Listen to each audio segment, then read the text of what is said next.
Welcome to Don't Whistle at Night podcast, where Navajo legends echo in the shadows. Darren and Dawn will guide you through the sacred fire of native storytelling, where the old stories breathe, the unknown walks among us, and voices, long hidden, rise to be heard. And remember, don't whistle at night.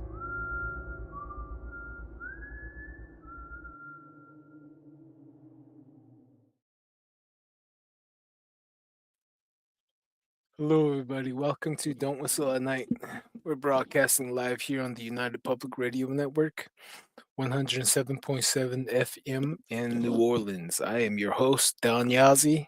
With me, my co-host, Mr. Darren Yazzie. Here he is. Hey, what's up, guys? What's up? What's up? How's it going, Darren?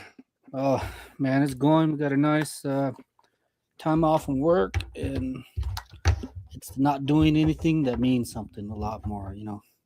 Oh, yeah. Not having a day plan or nothing, so. Yeah, it's always nice to say, like, when someone says, hey, what'd you do today? Nothing. Know? Right. Relax. Yep. It's always a win when you're doing nothing. Like, hey, man, it's just peaceful. Definitely. Yep. And went to to Jerome, Arizona. You guys like spooky stuff and a spooky town? It's a highly underrated town out here in Arizona, next to Sedona. So it's a haunted place, dude. From what they were saying, that they used like the bones, and they were making, like, adding concrete and stuff to it, and like making walkways. Like, I don't know whose idea was that, but no wonder why this place is haunted. Freaking. Yeah. And this is another week again.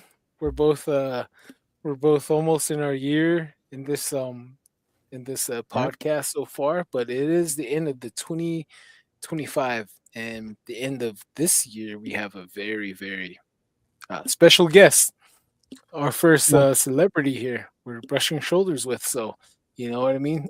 We'll see who else we can land here on the podcast, celebrity-wise. Right. No, just kidding.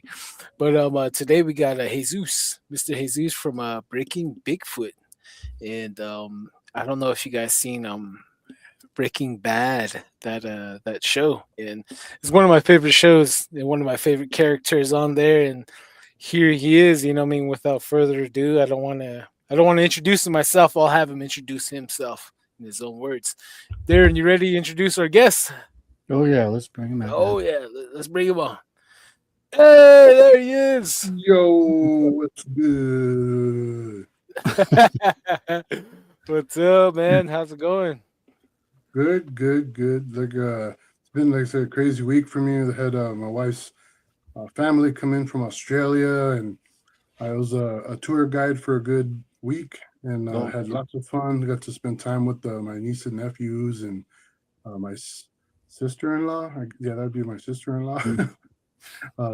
So that was good times, and my son got to spend time with his family from back where he originated from. You know what I mean? So it's cool. He was a happy little 10-year-old. But yeah, I dropped him off today at the airport in Texas, drove home, and now I've been just like chilling and then getting ready for this. But yeah, for all those people out there that don't know who I am, I just look like a big giant cholo. My name is Jesus Jr., and I'm known for Breaking Bad, Better Call Saul, it's Gonzo. I got to tell Mark Wahlberg to suck my chicken on 2 guns. I fought John Cena in the reunion, and a whole bunch of other crazy stuff. I'm always the bad guy, but I've stepped back from acting a tad bit to pursue the family life and chase after other ambitions and dreams, like, you know, finding Bigfoot and writing books and making comic books. Tattooing stuff. I've been tattooing for over 30 years. All kinds of stuff. But that's me. That's who I am. Thank you for having me. I'm honored, for real. No. Yeah, it's backwards, man. It's first celebrity here. So, I didn't know you do comic books and stuff like that. Yep. I created the Breaking the Dead. It's called. because it's Breaking Bad mixed with Walking Dead, and it explains how Breaking Bad caused The Walking Dead. Oh yeah, there's that whole dilemma with the was it the sky ice or yeah. I seen that. It's So, pretty good. so everybody for like years, if you guys ever get a chance, jump on YouTube and look up Breaking Bad Walking Dead theory, and you'll see that forever there's been fans saying, "Oh, they're in the same universe. They've been leaving Easter eggs in The Walking Dead and a bunch of little hints." So I thought to myself, you know what? The fans deserve an explanation. You know what I mean? So I was like, I'm going to make it happen. And it's going to be coming out in 2026. Y'all will get to see. Yeah, it's going to be dope. Yeah. 2026, this coming year, huh? Mm-hmm. We got a lot of stuff happening next year. Yeah, it's really excited, man. Really excited. I hope to get some of your work. I want, have it signed off, Oh, sure, legit. Man. We go see you up there. I'll definitely bring a bunch of cool stuff. You know what I mean? And then when you guys come down here, so I could take y'all hunting in my hood here in Mescalero, Pachi, Oh, heck yeah. Definitely. We definitely gotta check that place out and mingle with our brothers and sisters out there, Mescalero. That's what's up. We got I got some family out that way too. So nice. Yeah. We got coming right here. Squatch in Rama, New Mexico. Bigfoot group Jenny in the house. What up, Jenny?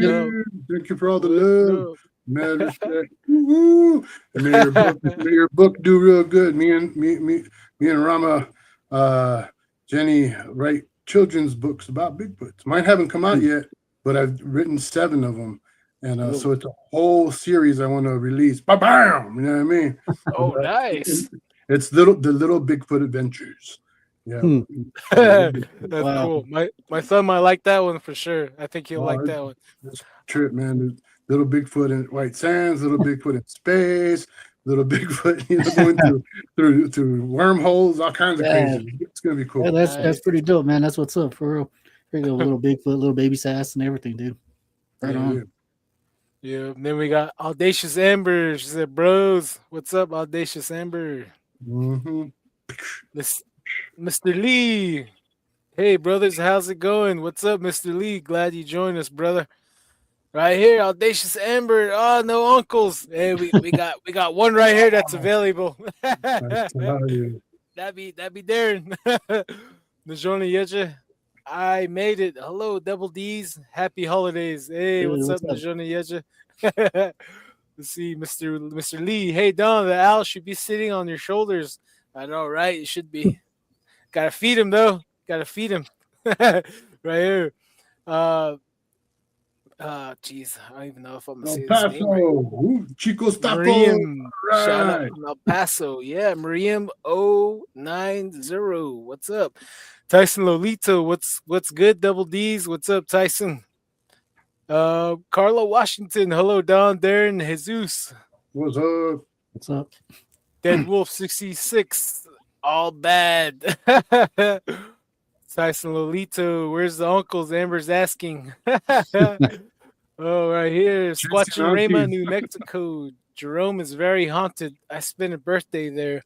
We caught an anomaly on I can't even speak right, man. On photo. Yeah. We'll sleep right now. Anomaly. I think I said it right. There we go. Javon Koshel 24/7, even Don and Darren. Hello, Jesus. Excited for this episode. We are excited to give you this episode as well, Mr. Koshel. Ongoing jokes.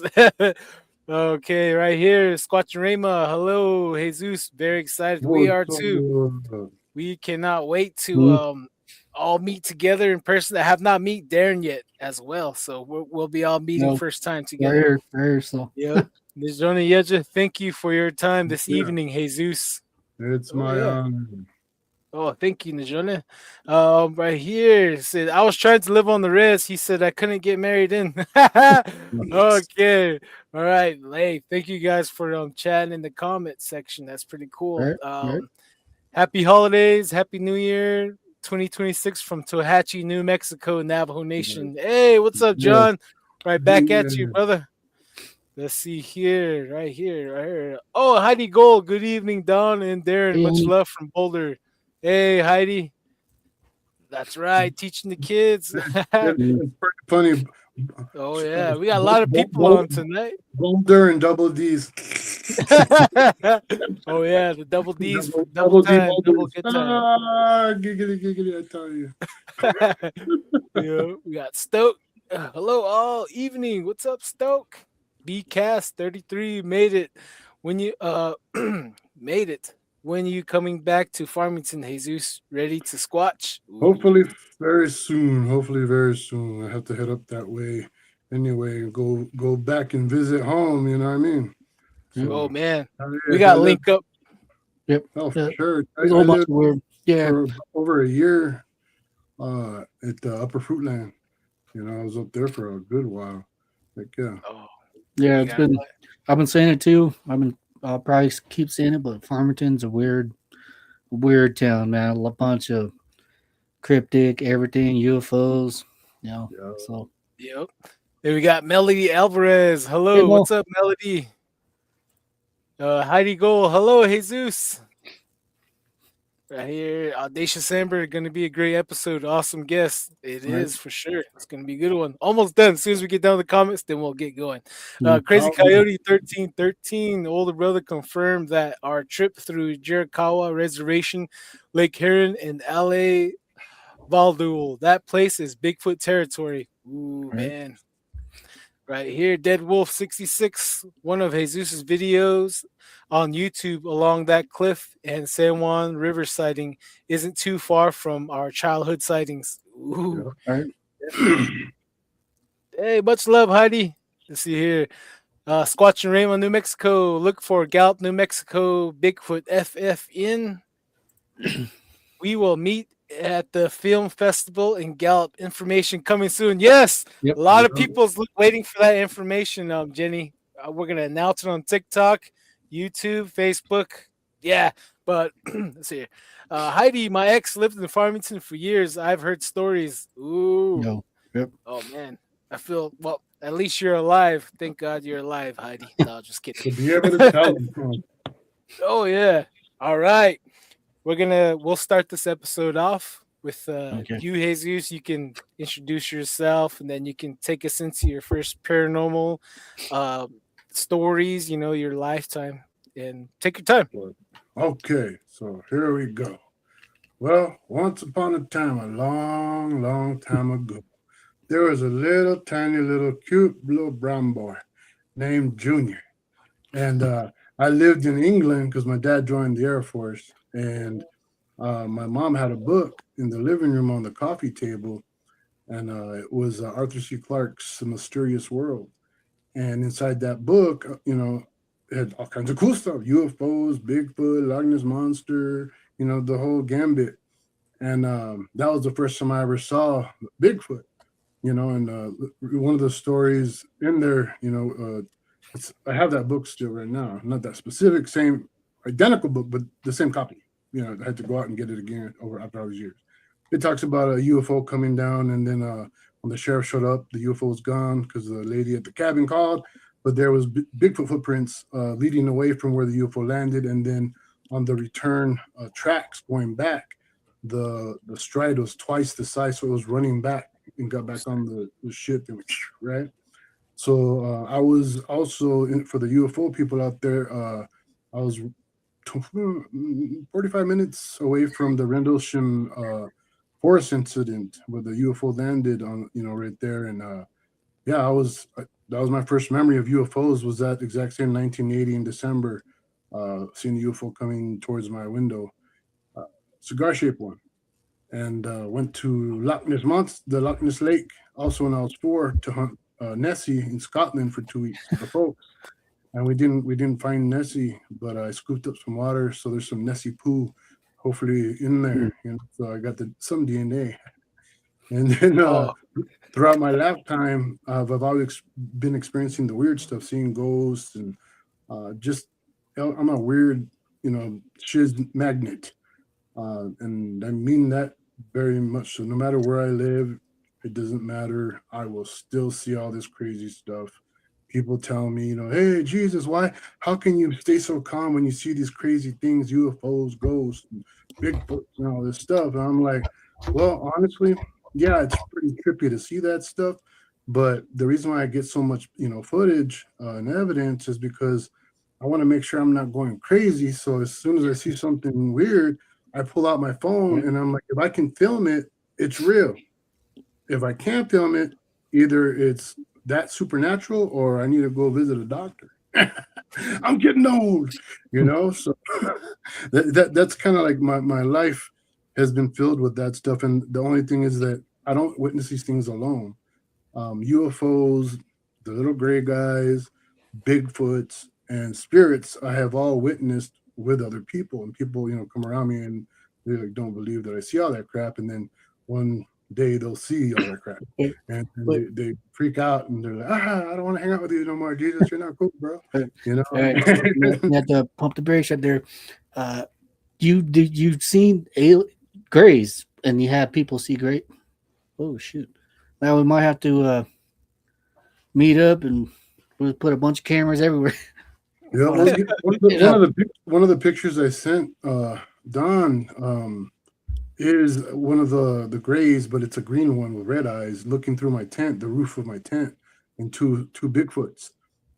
This one dude didn't believe that Bigfoots were real, and he kept on giving me crap about it. And I told him, hey, one day when you have your cojones grow, you can come out with me to the forest and I'll show you some crazy stuff. And if you can't explain it how a human could have done it, then maybe give Bigfoot the benefit of the doubt. You know what I mean? So months and months and months and months and months passed. He called me up one like at lunchtime and said, let's go, man. I'm ready. So I took him up there to the site I usually, research in, and I went and showed him around, and I still didn't want to, admit nothing, even though I showed him these big old, structures and all kinds of cool stuff. And it wasn't until I started doing knocks, and they know that I'm there. I talk, I've been in that spot for over 15 years, so they know it's just me. I'm not trying to fool them or nothing. They knew it's just me. So they knocked back, and he was like, what? Do it again. You know what I mean? And so I did it again. They knocked back again. And then he was like, can we camp here? I have a new tent in my truck. And I was like, you really want to camp here overnight? You just heard that, right? I was like, they can grab your little head and go, boop. They want to. And he was like, yeah.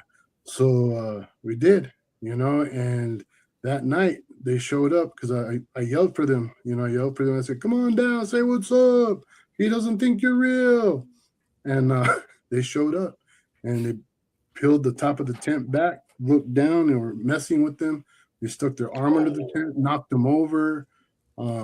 Yeah, he was freaking out. And not till I got home and analyzed and brightened and sharpened the images I got, did I realize there was a third individual there, which turned out to be either an NBA tall alien or a floating green skin, almond red-eyed gray. I don't know if you call it a gray, but you can see its teeth and its nose and everything.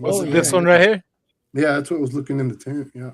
Yeah, you can definitely see the teeth and the nose, the cheekbones, the eyes, eye sockets, and everything. Oh yeah. So that was 4 feet away from you guys, huh? Yeah, that was right above our heads, and the thing is, I could stand up in that tent, and I'm 6'3", and I didn't hit my head. So how tall do you got to be to lean over a tent and look down? Because that right. Picture, I was facing up the camera. You know what I mean? So it's above that air vent that they put with the net. Above your head. Yeah. How wide was the tent? The length of the tent? I would say it would have to be like at least 8 feet wide. I'd say it was a good, like a 6-man tent. It was like a 6-man tent. You know what I mean? It was a good sized tent. Yeah, that's I'm a big boy, and I had lots of room in there. Wow. Yeah, that's massive creature. Tall. Definitely. I am bringing up some more, loading some more pictures up, and they might be random, so that's forgive me if they are. I can explain them. No worries. Okay, we'll shoot with this one then, right here. Look at that conical head.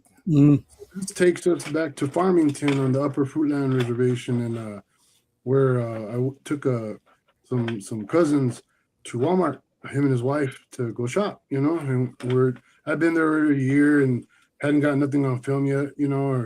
But they were around all the time. The Harry Boys, they're very common right there on Upper Fruitland to see them, running around and being sighted. But that fateful day, we're driving back home, and Junior's wife goes, "Hey, there's," because we were talking about Bigfoot. She goes, "Hey, there's one right there." And I was like, "What? What are you talking about?" And she goes, "No, for real, look, there's one of the Harry Boys." And I was like, "Oh crap!"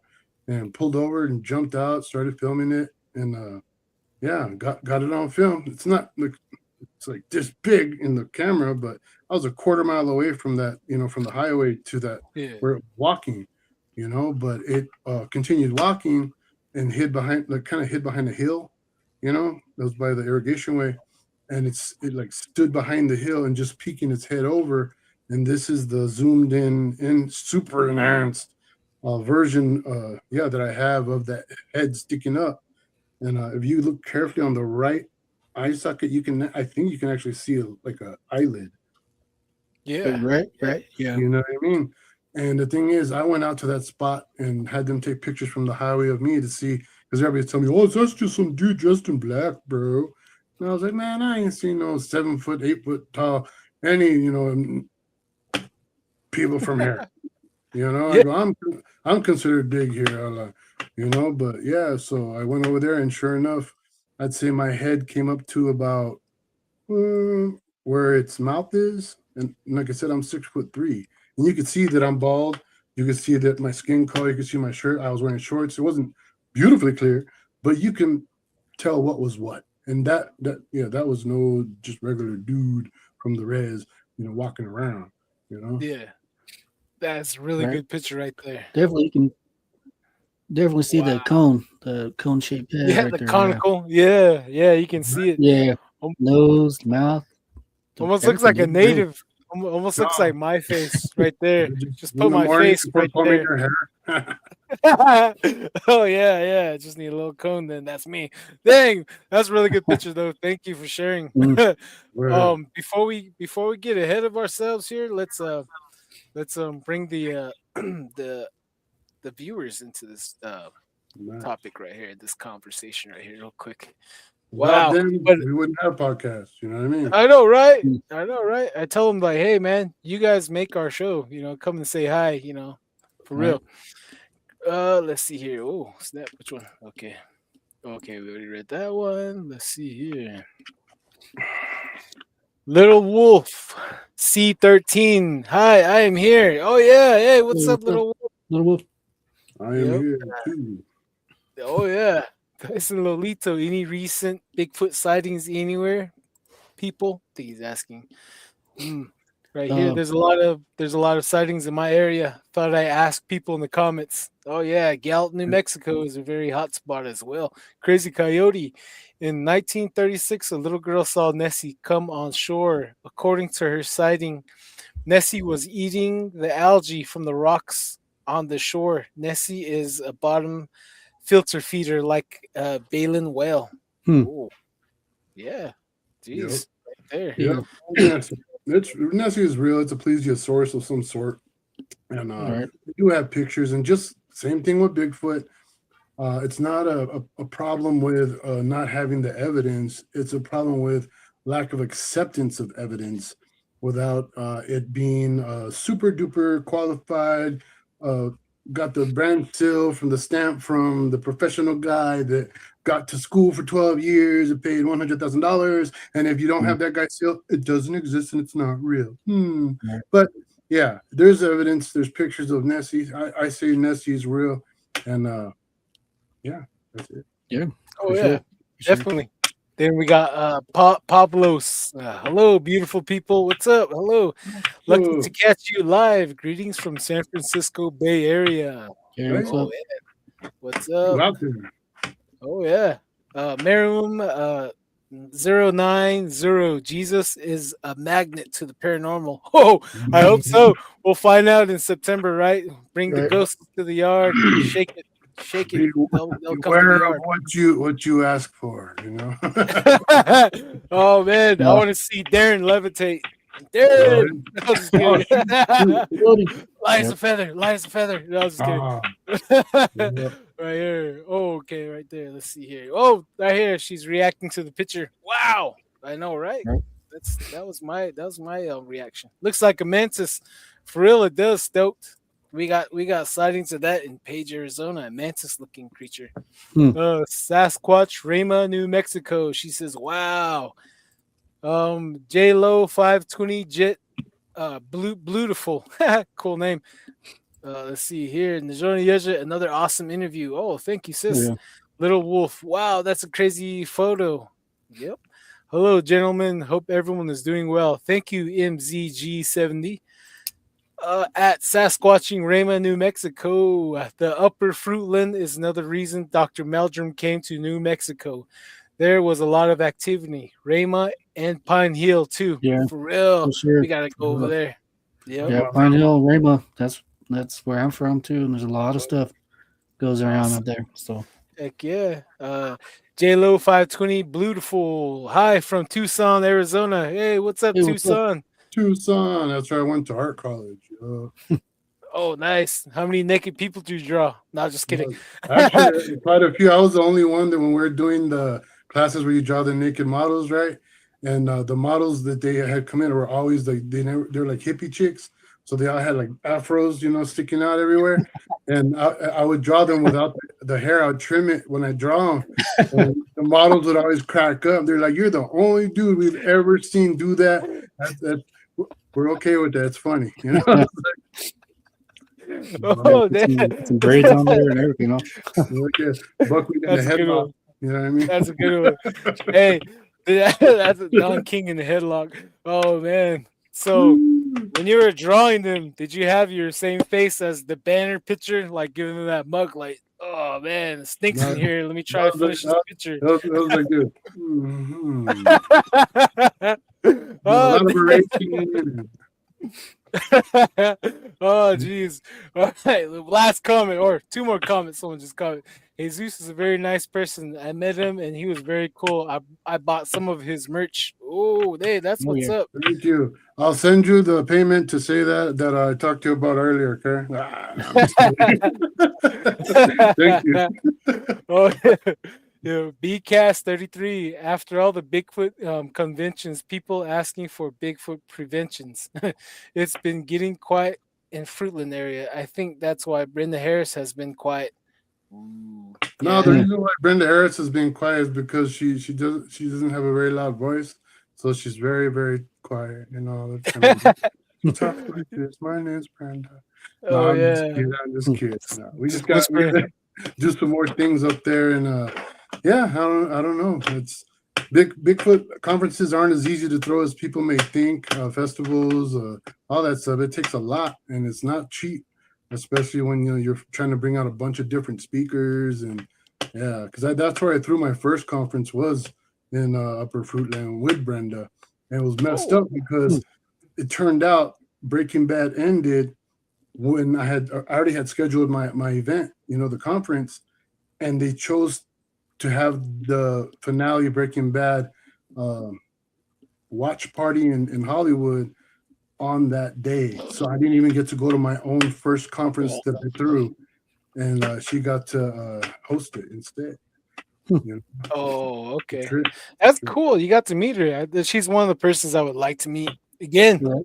I have to ask her questions and ask you questions after. I know Brenda well and her whole family, and we went out together and learned how to do the track, do some castings, and we found little juvenile tracks and. Oh, yeah, wow. I've known them from a long time. I know it, like I said, that's where I lived for a long time on that red. People, Oh yeah, definitely. We got Carissa Tran. Hello, hi from Montana. Hey, Carissa, thank you for joining us.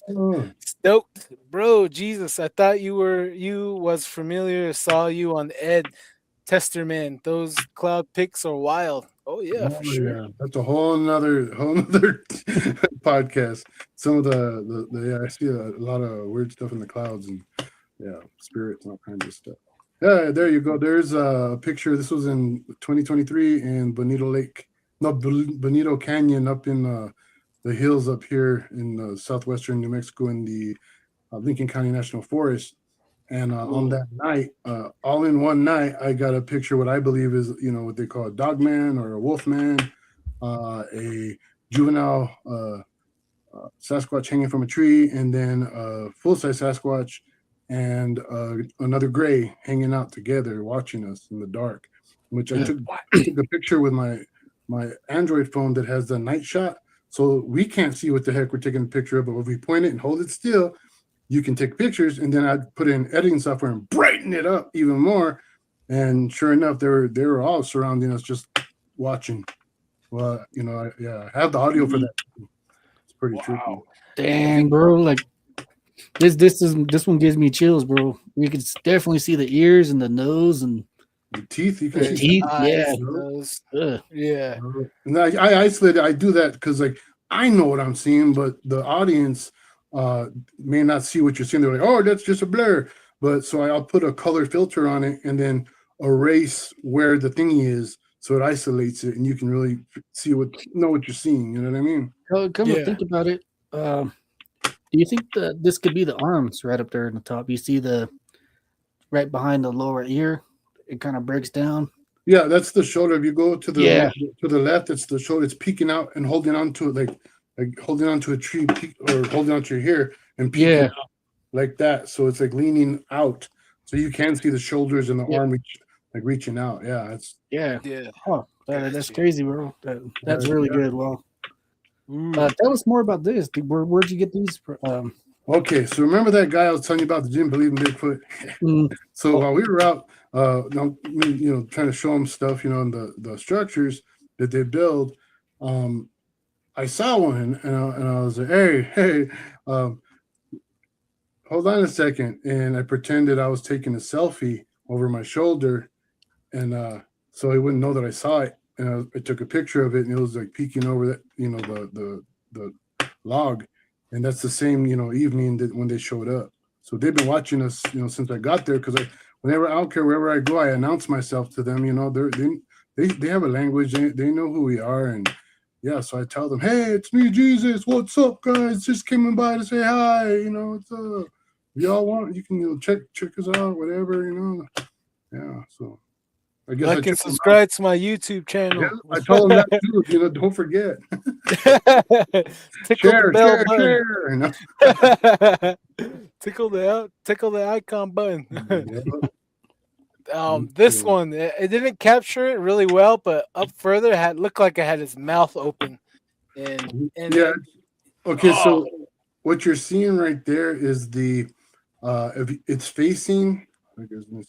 It's facing that way. Okay, so right here, right there would be the elbow, and then the middle of the upper arm, and then right there is a big old shoulder, and it's sitting cross-legged, leaning out the side of that tree, and it's making it looks like to me like an old granny face going like that, and with the mouth could be possibly open, showing teeth.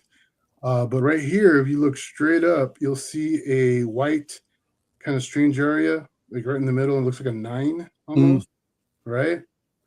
And you can tell that it's a raised scar because it's giving off shadow below it, that 9. And the really cool thing is, this one, that's my picture I took, of course, in New Mexico. The Patty from the Patterson Gimlin film actually has the same mark on her arm, on the same arm, in the same place. And for all those out there that are familiar with Patty and Patterson Gimlin film. Yeah, Patterson Gimlin.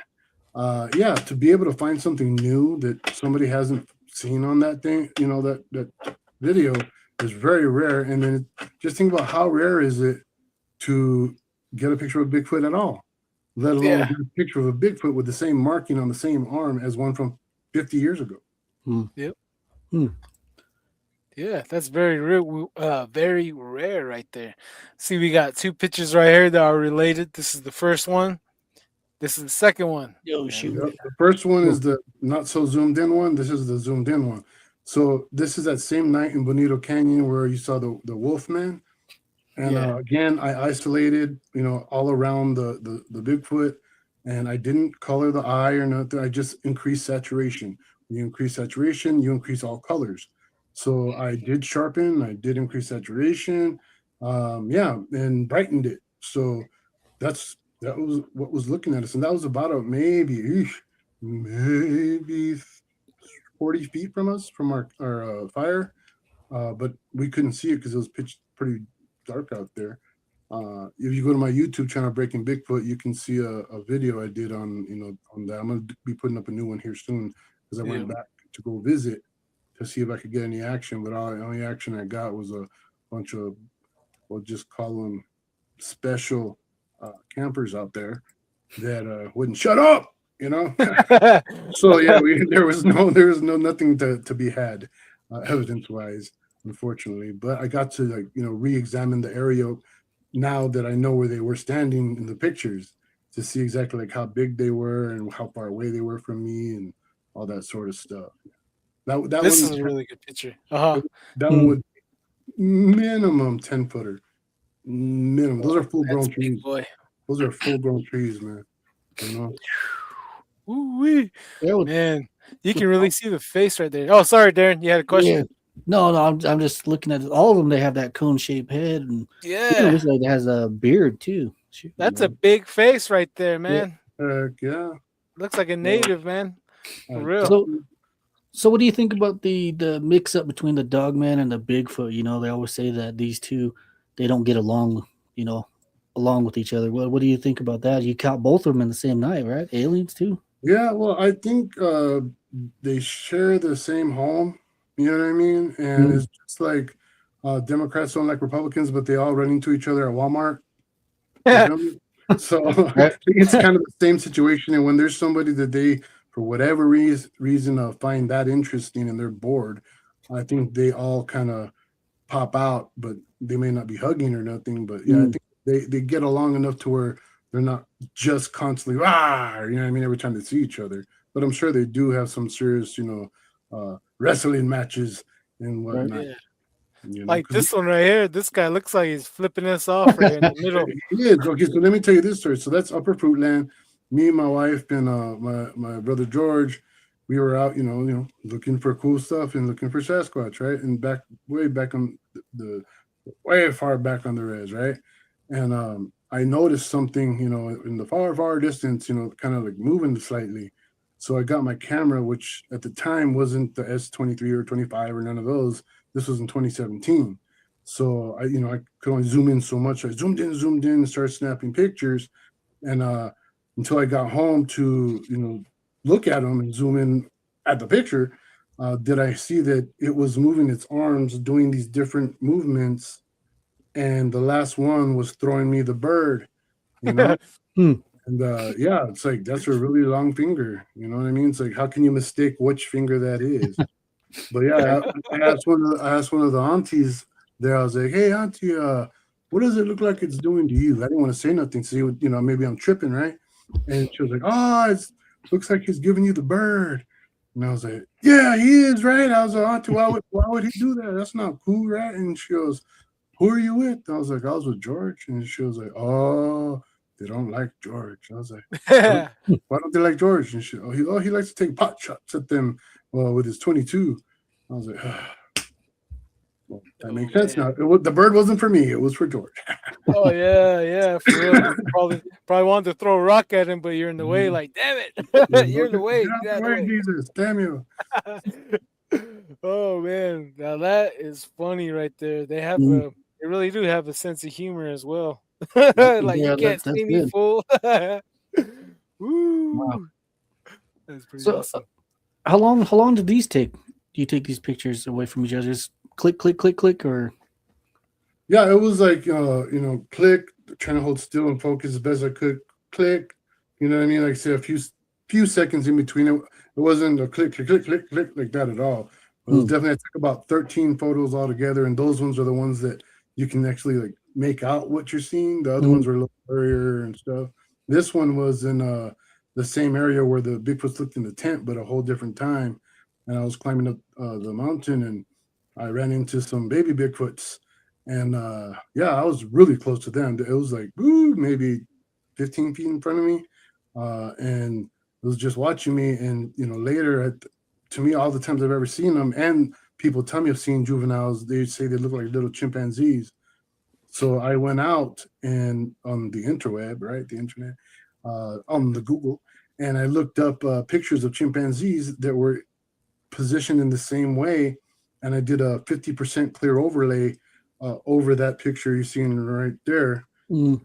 So this picture you see right here is not a solid chimp overlay. I only did it's 50% clear to see if the structure, the facial structure would match, and it matches. On all the juveniles that I have pictures of, they look like chimpanzees when they're little, and then they grow into the faces later. Their ears stay the same size when they're little, and then as they get bigger, they look like the ears get smaller, but it's just their head getting bigger.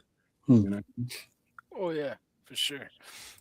See, we got this one and this one right here. Okay, there's the werewolf one, the dog man. You can see the whole body a little bit better now. Like you were saying, with the shoulder and the arm behind the tree. Oh yeah, the other picture. Yeah. Yeah. So this is the without isolating it, what it looks like.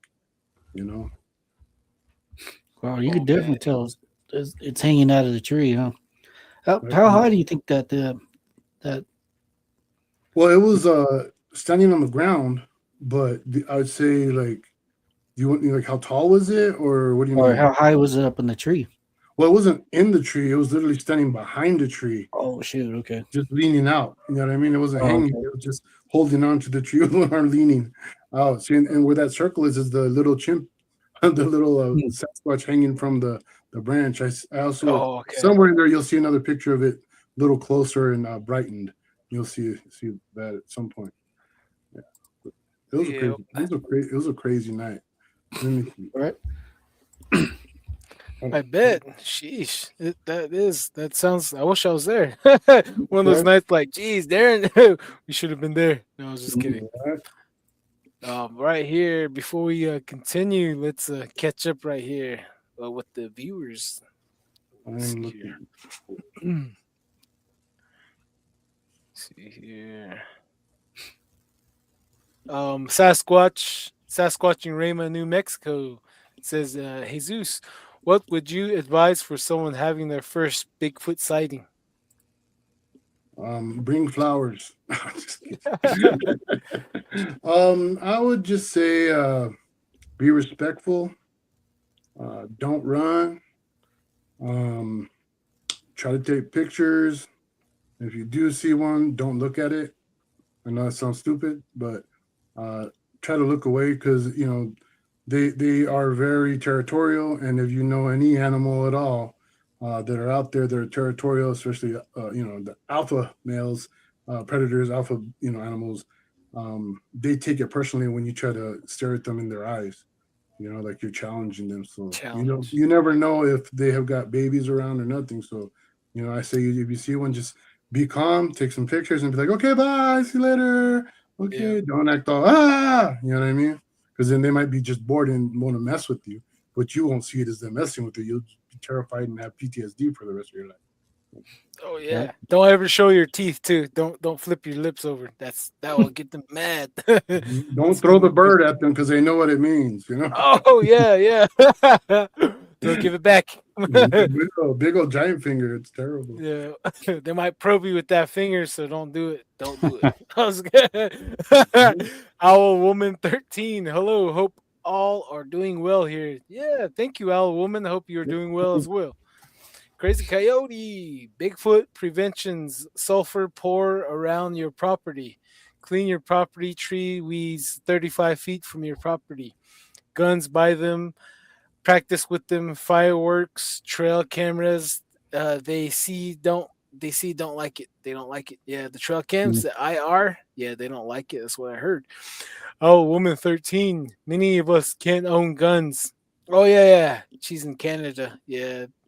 Oh man, I feel sorry for you. Just get some Clorox and dip it in cotton ball, And then just you can put Clorox around your place as well. They don't like Clorox. That's what William Jevening says. Yeah. BCast 33. Jesus, I don't see. I didn't know you lived on the edge of the Navajo Nation for years. Which family did you live with? You don't have to give away the name. You might.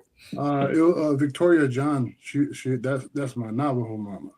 You know, yeah. Just I was living with well, she passed away, so it was George that was living there. After that, we lived behind the casino. But yeah, Oh shoot. me and my wife Yeah. lived there for a good while. I lived there, you know, before that too, off and on, back and forth. I was always there when nobody else wanted me around. You know, That's how it goes sometimes, man. I tell you. We got yeah. And then we got last one here, Crazy Coyote. A couple of relatives of mine claimed they were shot. They shot a chimpanzee in Indian Wells, Arizona. They all shot at it and it exploded. They said that the body fell down a canyon. Oh, jeez. What? What if that body's still there? That's some interesting stuff right there. Okay. All right. Before we go on, Darren, you got any questions for Jesus? Oh yeah, the that casino. Yeah, I had my first encounter right there, about maybe a couple miles from that place. So, yeah, Farmington, dude. Tell you, yeah, the whole area, dude. Yeah, I'm trying to look for that audio, so I can show you the audio from that night. I'm not sure how. Then we got. Yep, another. It's another time I took a picture. One was just staring at me, standing there, and I did another 50% clear overlay of a chimpanzee face, and yeah, it fits perfectly. Yeah, it does. Definitely have the eyebrows sticking out and everything too, man. That is crazy. Right? Wow. Yeah, I got a few more pictures in here. Let's see here. I did not save it number wise, but just give me a few moments here. They're just numbers. So I pulling up random ones. Let's see here, Kid 92. Okay. Yeah, so like take us back to your very first time that you seen these creatures, Jesus. Okay, the very first time, my first time with Bigfoot. I remember it so well. It's quite an experience. It was me and my friend Michael. We were out down here, Tularosa, like it's about 20 minutes below Mescalero Res, and it was about, after midnight. We were in the middle of the desert looking for UFOs. Yeah, it was pitch dark out there. You could see stars, but not much else. And we were about 2 acres from my house, so the backyard light, didn't reach that far. So we were in the dark, and something walked up on the gravel road we were on, and started walking back and forth, pacing about 20 feet in front of us. And it kept on speeding up, getting faster and faster, like it was building up courage to do something stupid, And I was a bouncer and a bodyguard for over 20 years. So I recognize when somebody's trying to build up their courage to do something. You just get that static feeling, like, yeah, they're stewing, they're stewing. Yeah. And I told them, let's pick up some rocks and toss the rocks at it, and maybe it'll run away, whatever it is. I wasn't thinking Bigfoot because I was at that point. I never really contemplated Bigfoot's not being in the forest. You know what I mean? And this was in the year 2003, maybe. So that was a minute ago. And yeah, so we reached down, grabbed some rocks, and threw them, and missed every time because we couldn't see what the heck we were throwing rocks at. And we're like, damn it. And now it was like seemed to be a little more mad because now it's really going back and forth, like back and forth on the road. And I just said, I'm gonna throw one last rock. So I reached down and I felt a good sized rock, not these little tiny little baby rocks we were throwing. Nice good hunker, you know what I mean? So I got this rock and I closed my eyes even though it's pitch dark, and I used the force and I imagined them, whatever it is, walking back and forth with the sound. And I reached back and I throw that rock harder than I've ever thrown a rock up before in my life. And it went zip, whack, and it hit it and it screamed, wah! And me and my homie, we took off running, right? I was like, run! And we went towards the house. and he wasn't fat like I was, and so he was way ahead of me. And I was there, running, what I'm saying, thinking I'm going like Mach 20, and it's like, I was like 4 miles per hour if I was lucky. And when we got close enough to the house where I could start seeing with the floodlight, we're still running, mind you. I looked to my left, and I could see, which now I know was a Bigfoot on all fours, turn and show its teeth to me. It wasn't trying to, it didn't have to try hard to run or nothing. It could have got me at any point it wanted to.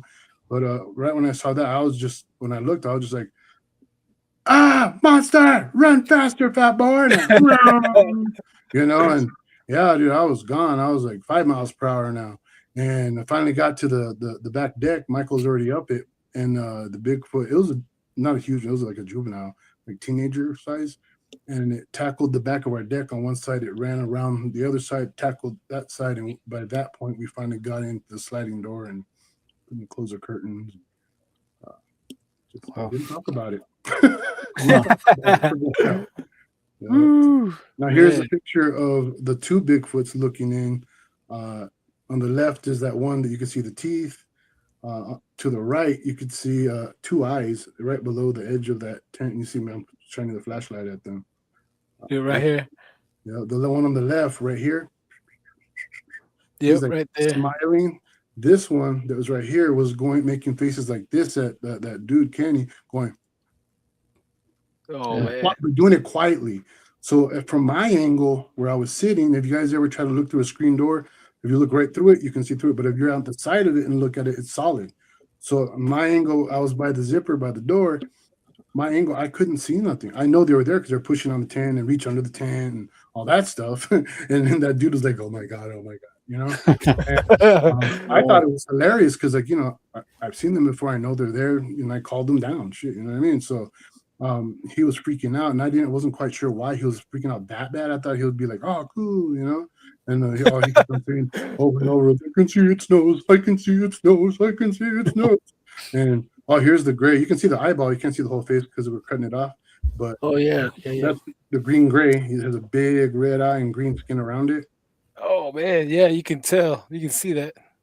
Yeah, you see, actually, right in the light, you could probably that looks like another eye socket. Yeah, too. you can start to see the other eye socket. Yep. Yeah.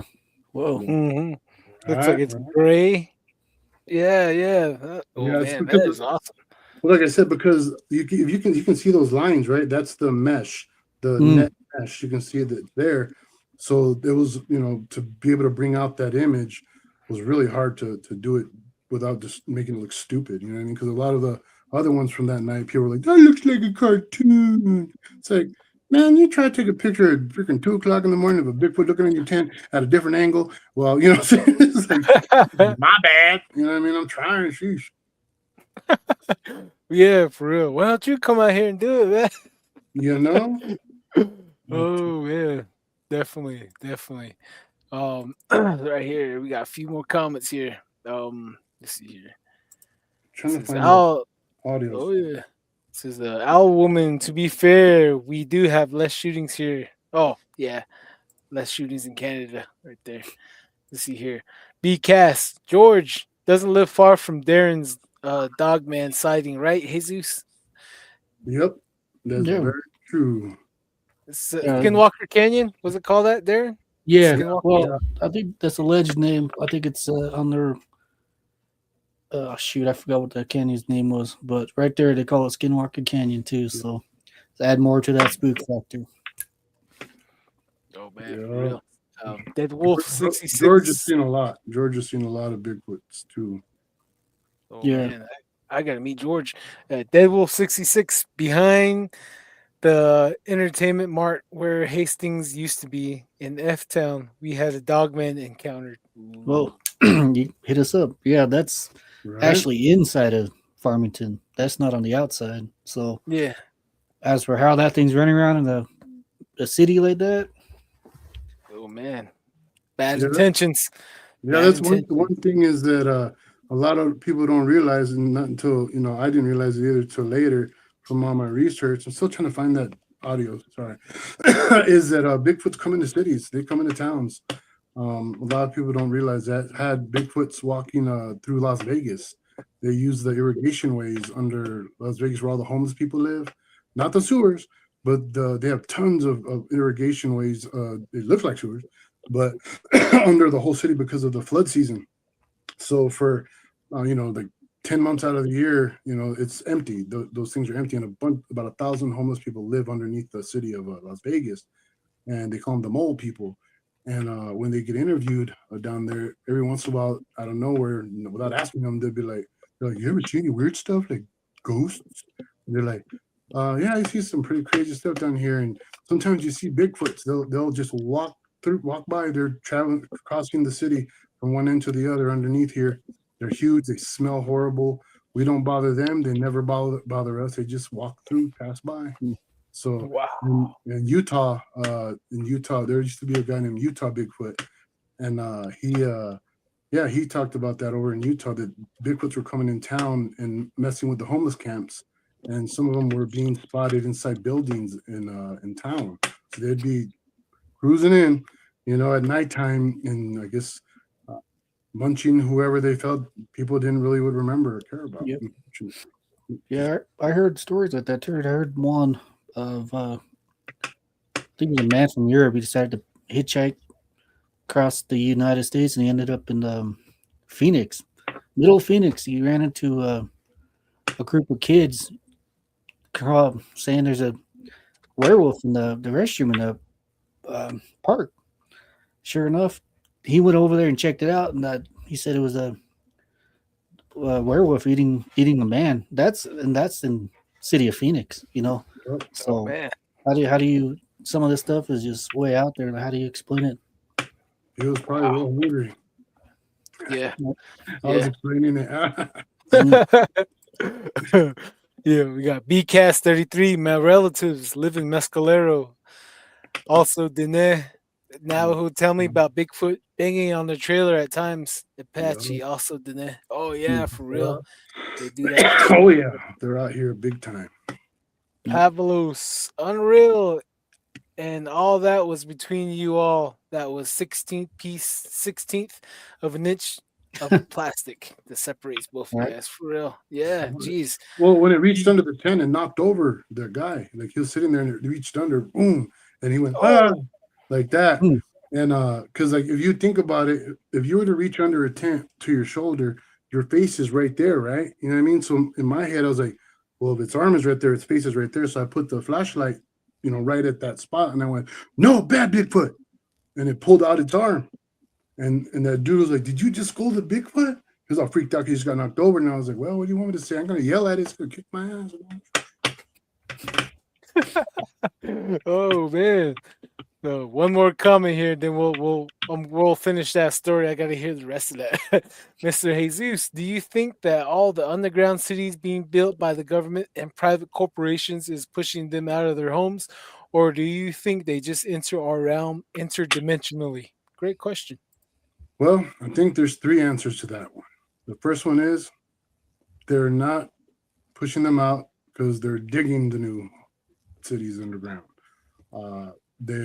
So the ones that the Bigfoots are living in are ancient tunnels and ancient, areas that have been, forever with the people.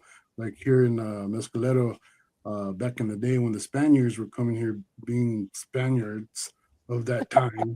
The people would go to the underground caverns that we could go all the way to the top of the mountains from bottom to top. But they don't use it no more. And now I think that just the Sasquatch use those underground places like Cowers Back Cavern size, you know what I mean? But the interdimensional thing, the way I feel about that is I think that the Sasquatch have their own, medicine men, and they have more capabilities than the other Sasquatch, just like humans. Only certain ones are doing that. Only certain ones are messing with big UFOs and aliens, and I don't think it's every single one has that special ability. They have all kinds of abilities, but I don't think all of them possess an ability to interdimensionally travel. I think a lot of them are capable of doing the whole predator thing. You know what I mean? To us, what we see at cloaking, I have a theory on how that works. If you guys are familiar with any the hair from Sasquatch that's been examined, It doesn't have a medulla. There's no root, so it's like a fiber optic line, cable that absorbs light. So wherever they're sending next to, they can absorb the color. But on top of that, they got the infrasound. You know how the infrasound, right? Yeah. Oh yeah. So imagine, okay, if you're a predator and you're just quote unquote just an animal, and you use infrasound, you use it for like 4 specific things. But if you're a intelligent individual, like a human being that can think and practice and get ideas, and you know what I mean. If I had the ability to use infrasound in many, many different ways, and our eyes can only see so much at a certain vibration, if something is going too fast, we can't see it, right? So the same thought process is, what if they can use their infrasound to vibrate all of those hairs on their body to where we can't see it, and it looks like they're disappearing when they're not really disappearing. It's just like when you get a camera and look through your camera at a helicopter's propeller, and it looks like this. Yeah. Going, you know what I mean? Same thing. If our eyes, if they can vibrate at a rate that our eyes cannot perceive, we would perceive them as disappearing. Oh Wow, yeah. that's the thing, bro. Shoot. Maybe. Yeah. We gotta get an electromagnetic pulse field, huh? Just throw it out there. Hey, surprise! Boom. We'll see what happens. Exactly. Flashy thing. Look what I can do. Right. Oh man. We got Benny O from Oz, 1975. Love that story. Oh yeah, for sure. We Do you guys too, want to Benny. see some casts, some Bigfoot casts? Oh heck yeah, go for it, Yeah. brother. Yeah. Okay, let me grab them. Check it Okay, out. they're right here. Hold on. Ooh. Right here. My owl likes it. My owl likes it. Right here. Let me pet him. Good owl. Good owl. All right. So right here, this one is from Washington that was given to me, donated by the North American Bigfoot Center in Boring, Oregon. But I hear it's exciting. So there's this right here. Okay. Wow. And I wear size 15 and 16 shoes. Okay. So this is my handy dandy chancla, whatever. But this is to give you an idea of what a size 15 to 16 shoe is compared to this foot that's not wearing a shoe. That should kill. You know what I mean? So then there's that one, and then we got That's huge. Oh, jeez. right, this one. I'm sure lots of people have seen. These are from the Paul Freeman dermals given to me by Mike Freeman, his son. But you see, Oh man. Pair of knuckles, or yeah, it's knuckles from the Bigfoot pushing off the ground when it got up. So if you look at the size of, like I said, I'm a 6'3", 300-pound man. My hand. oh shoot. Compared for size. Right? That's nuts, right? This is the thumb and this is the knuckles. So then Wow. this one's really cool. This is also from Mike Freeman. This is from Biscuit Ridge in 1994. Oh man. The Sandman. Oh man. It was getting up off the ground and pushed into the ground. Wow. That's a heavy one. Jeez, look at the head. Look at the size of that palm right there. Yeah, there's my hand from palm to the tip of my finger is 9 inches. So these are very large. Here's another one. This one is from Wonka Foot. Andre the Giant. Springs from 1984. Look at that. No shoes on. Look at the toes. Shoes on. Yeah. Yeah. You throw gang size with them fingers. Oh yeah. Bigfoot side. You know what I mean? Big feet. Yeah. We got. What's cool is this is actually a pair that were both taken from that day. It was both. Wow. Oh my gosh. Cool, huh? Right? It's legit. That is legit right there. Just two more. I need to learn how to make some plasters, man. Yeah, that's I showed Brenda that's what I was saying. I was showing Brenda how to do it. That's when Wow. they got theirs. This is It's a another. big. It's just Oh, a walking print. The rest of the foot was not able to be casted because it was hard dirt. So only yeah, the part when pushed in it. And that's a good one. right. This one, He does need to start his own museum. uh, well, I want to. Trust me on that. I'm going to. That's what Miriam said right there. This is streaming footage. It's real famous, you know. This is Yeah. when it's not as big because you can see my size 15, 16s next to it, which is still pretty big. Have you ever seen that size shoe? Yep. Yeah, that's not little. Yeah, You this can is tell the middle. Yeah, you can tell the middle has a thermal ridge break to the, distribute its weights. the mid tarsal, the mid tarsal Yeah, break. the metatarsal. Yeah, to distribute its weight. You can tell Right. right there. Isn't I that seen dope? that. I seen that all over Navajo Nation. The tracks you have, I seen that, but without plaster. So I'm like, oh man, I should have. You Wish I can knew how to plaster. You can kind of see it right there. You see it, the mid tarsal. Oh yeah, you can The tell. dent, the dent. Yeah. Hmm. So they all have that. That's why they when they walk is smooth, really Yup. smooth. They Yep. glide. They just like Yeah. glide. It's Yeah. such a perfect gait. It's really Well, cool. You know, that's one thing they don't hardly, if never see, is the hands. You know, I got to see a finger. right? And that's what, like, another analysis of how massive these Yeah. Bigfoot creatures are. You know, that's crazy. Yeah. Yeah, We that's got a wild. question from Jenny. She said, "Have you ever had an experience with portals, or do you think they can travel through them?" Well, again, like I said, I think that has to do with their holy men. You know, which ones that possess that ability. I think there's some that can. A whole bunch that can. Medicine man. Yeah. Yeah, I think it's their medicine. I have a picture. I think I sent it. I thought I sent it. I might not have sent it. I got a picture of a Bigfoot that's like behind a tree, and he's wearing. It looks like a medicine man piece. You know what I mean? Oh snap! What almost the? not. It's not regalia, but you know what I'm saying. Yeah. It's that piece. Let me see it because Hmm. let me look right here. You might be able to see it through the phone, but let's see That- here. What if I send it to you through the email? Would you be able to grab it or no? Yeah. Right now? Okay, I'm gonna send it right now. Okay. All right. Yeah.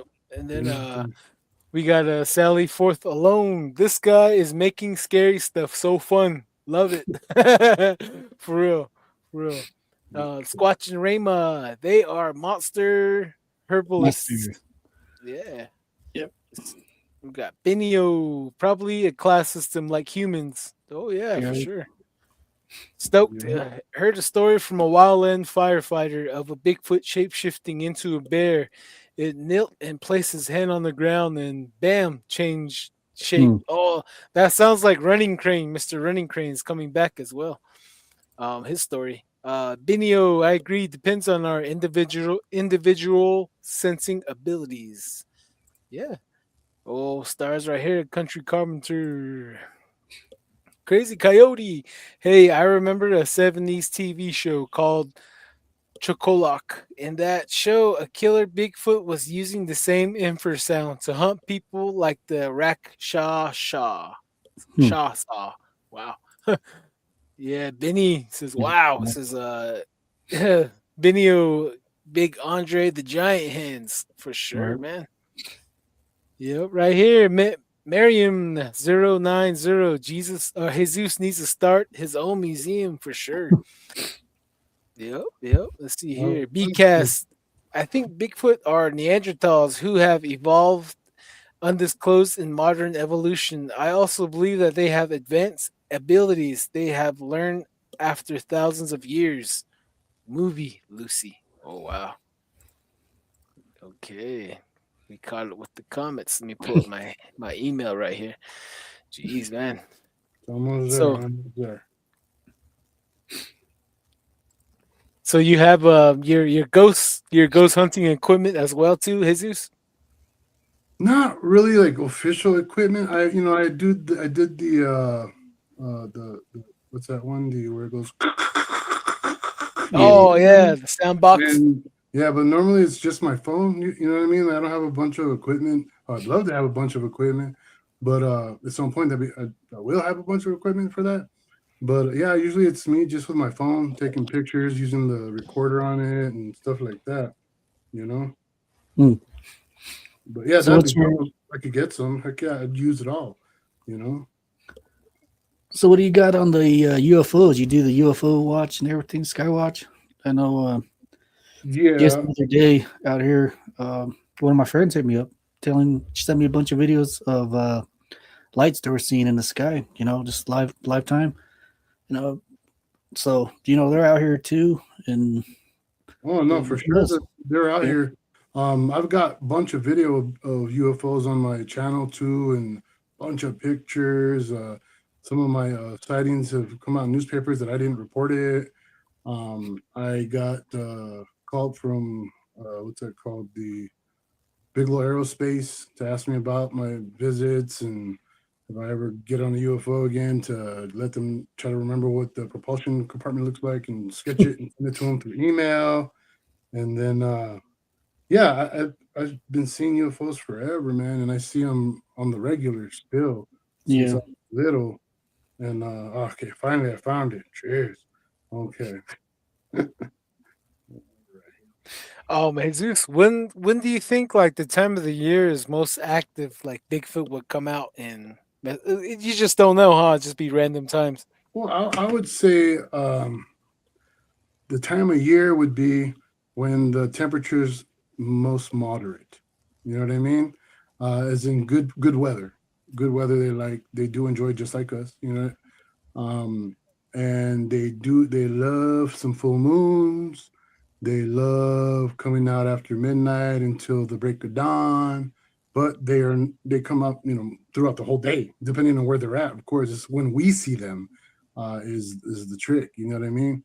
So I'd say unless you're out looking for them, the only time you'll ever see one is when they're not either carrying or they're trying to grab one of their kids that are running out being goofy, and they're trying to get their kid back. And here we go, and it's sent. All right. Okay, let me pull up my email. Have you ever noticed the different smells, like like a female and a male? Have you Yeah, ever I would noticed it? say I've smelled the different versions of them. Only maybe once did I ever smell the garbagey death smell, But Mhm. like with the juveniles, I get more of a pungent, oniony teenager that's been taking football class for a week and hasn't washed his uniform in that whole week smell. Hmm. You know what I mean? And yeah, the girls, I guess it sounds weird, but I guess they smell sweeter. Oh yeah, okay. The Yeah. reason why I asked that because I've encountered that before. I was Hmm. like, that's something rolled in something good and smelled good. I was in a mesa where That's it's cookies. active. Is that cookies or cinnamon? You know? Start levitating off the air. Hey, that smells good. No, I was just kidding. But yeah, right here let's pull up this one right here, and here we go. Okay, so to your far left, you can see at the top, they look white, two white eyes, two white nostrils, and then you see his mouth and chin. Underneath that, you can see what looks like a bone necklace going around his neck and going down in front of his chest.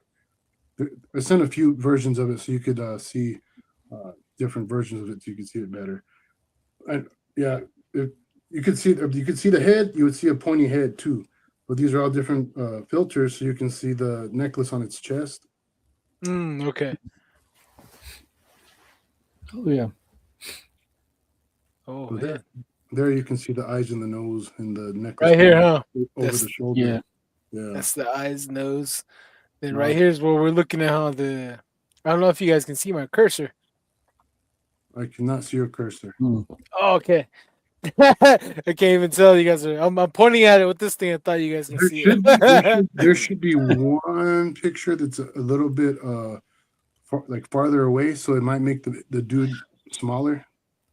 See, I'm probably wait. See, I got 4 pictures Let's see. I don't think I Or got it right here. Yeah. let me Okay. see something. Let me look in the email real quick. I'll try to screenshot it so because the way your thing comes up on the screen, so maybe it'll be in the middle better. You know what I mean? Yeah. So, let me see.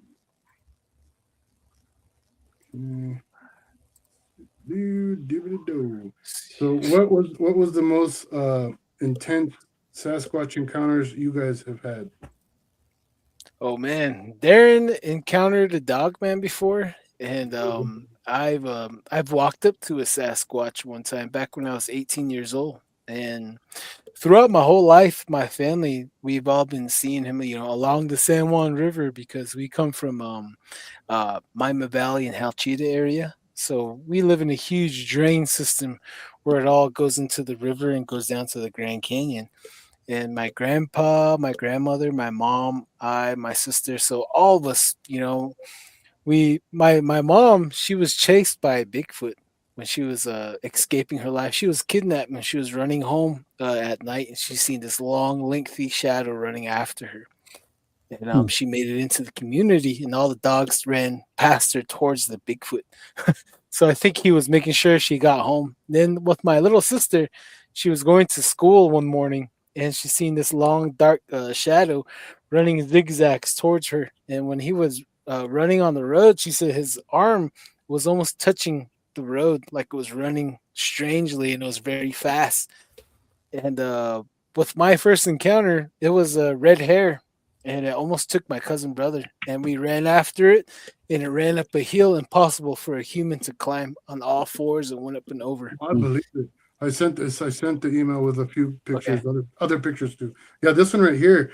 If you look right directly straight ahead, it's like there's like I said, a red-haired mama Bigfoot in front and a little Bigfoot behind her. You're seeing what you can see here is the little Bigfoot behind on the right, the darker hair, and then to the left is the other one. Huh. Wow. Yeah, again, you can definitely tell where the eyes and the nose are for sure. Huh. Yep. Okay. Let's see here. So we got this first picture right here. Pull it up right here. Man, some great pictures, man. Darren, we gotta bring some. We gotta take a camera, take a camera out in the field, and just keep snapping. You know what I mean? Oh, look at this! Look at this guy right here. The picture of the Bigfoot looking through the tent, I cut it down the middle and mirrored it, and to see what it possibly would look like as a whole face. You know what I mean? Wow. Oh shoot! Yeah. And they all, the thing is, the Bigfoots look very different from each other. They're not like just one cookie cutter type, just like us humans. We all have different sized noses, different shaped faces. Some Bigfoots have hairy faces. Some Bigfoots have not hairy faces, just like us. You know what I mean? So it's very random. You know, people think that there's actually people out there who think there's only one Bigfoot that's cruising everywhere around in appearances, you know?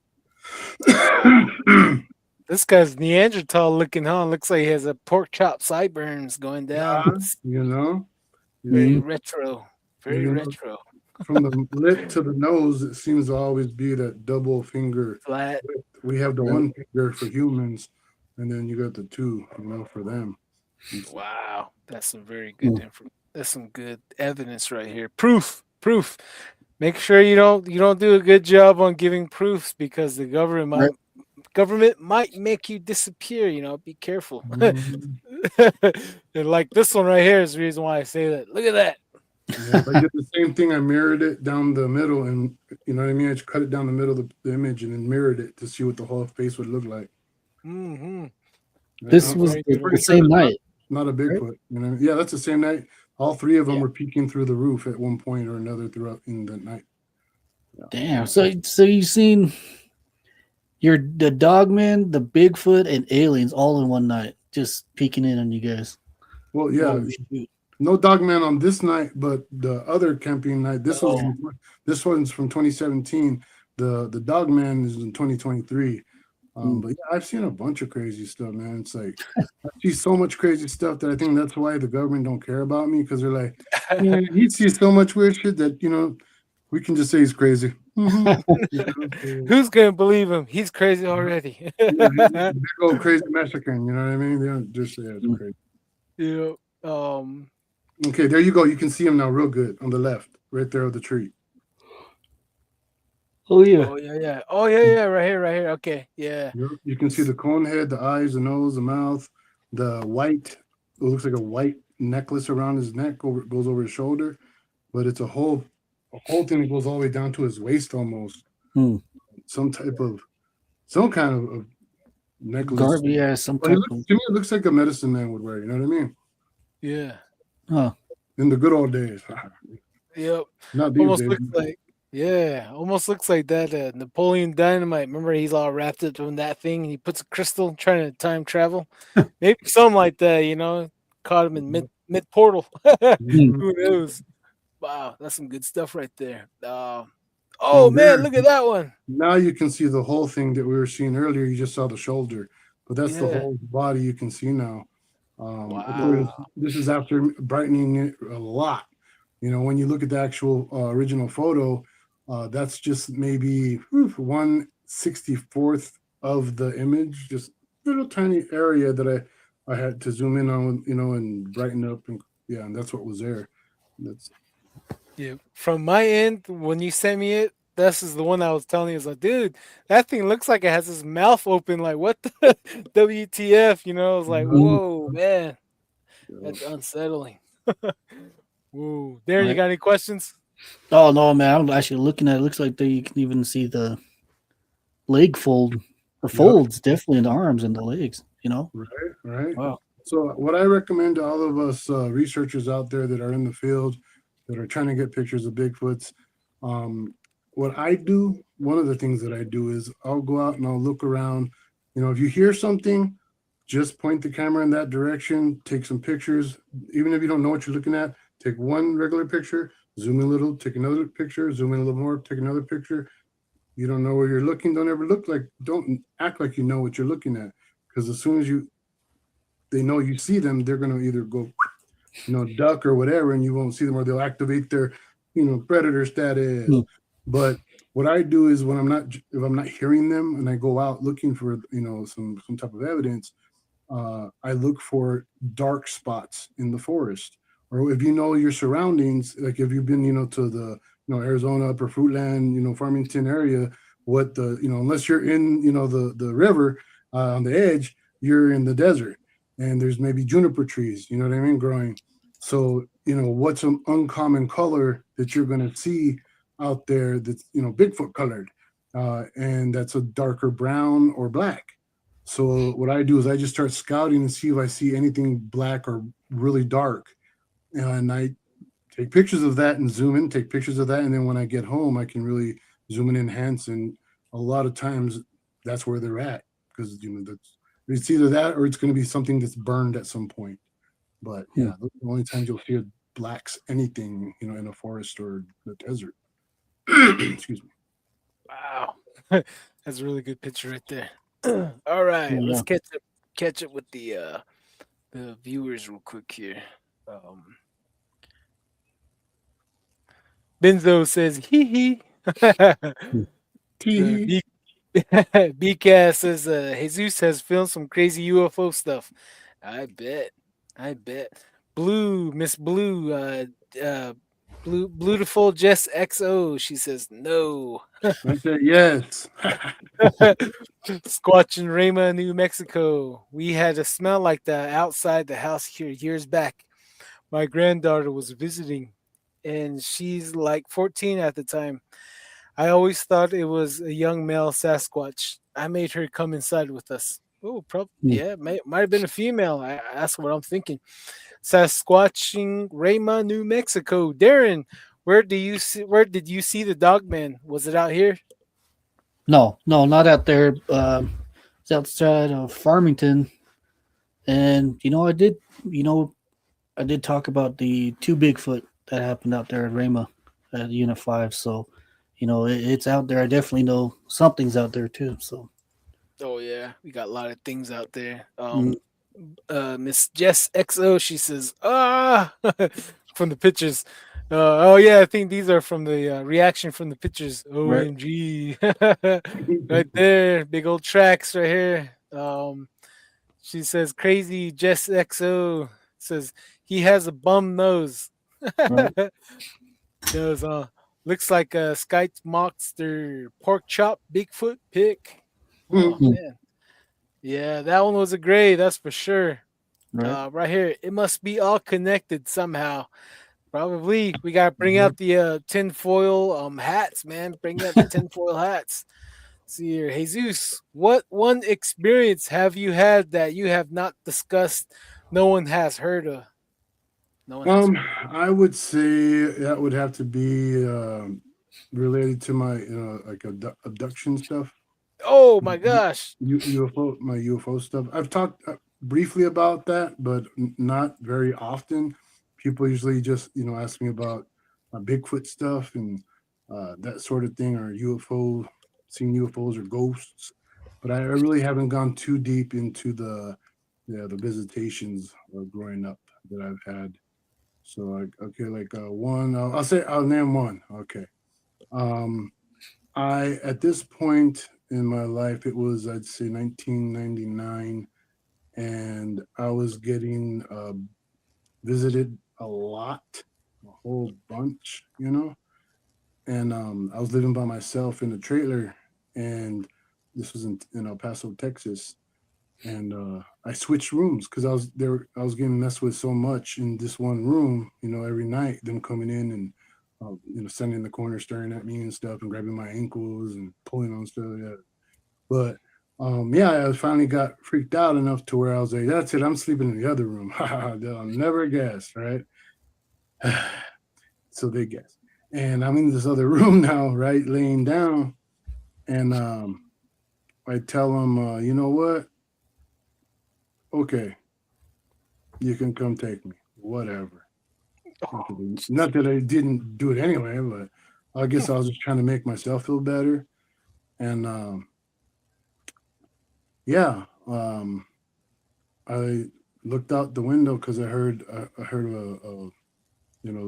something talk to me that wasn't really there. I'm guessing, but heard somebody talk to me, and I leaned over on the bed and opened up the blinds like this. It was nighttime to see what was out there, and there was a big black almond shaped eye looking back at me with the gray skin around it, and I screamed like a little 7-year-old girl, and didn't know I could scream like that either. That was pretty trippy in itself, and I instantly went like paralyzed, and I like fell on my arm because I had pushed myself up on my arm. I'm a big dude, and at the time I probably weighed close to probably 400 pounds.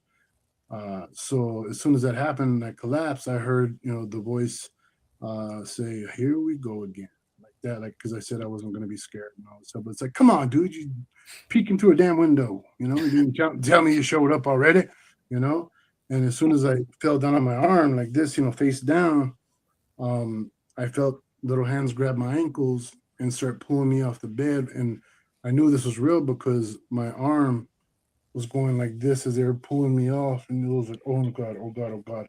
And then I blacked out and was missing for 3 days.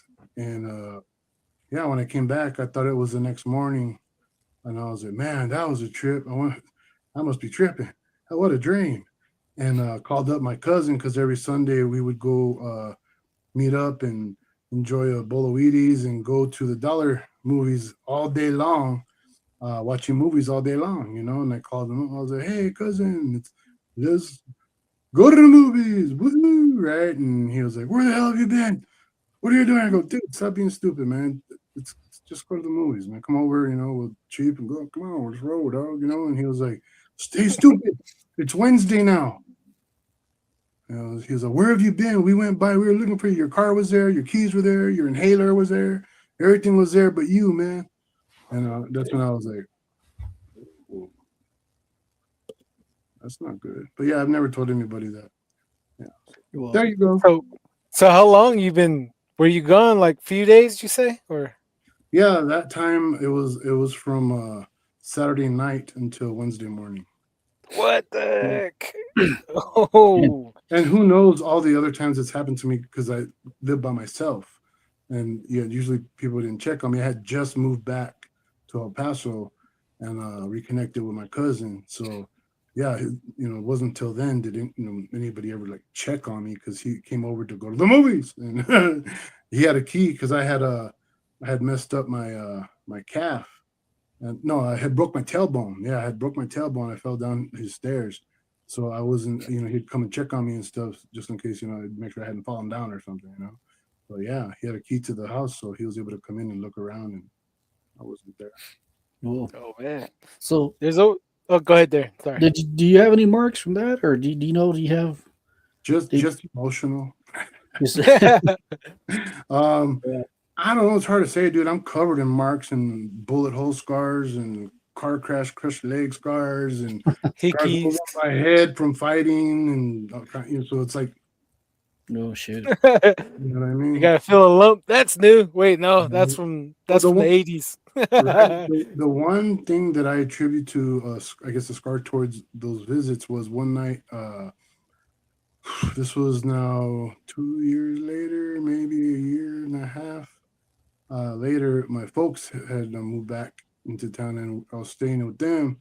And one night, my mom got up for a glass of water and was walking to the kitchen, and she saw a bright blue light coming out from under my door.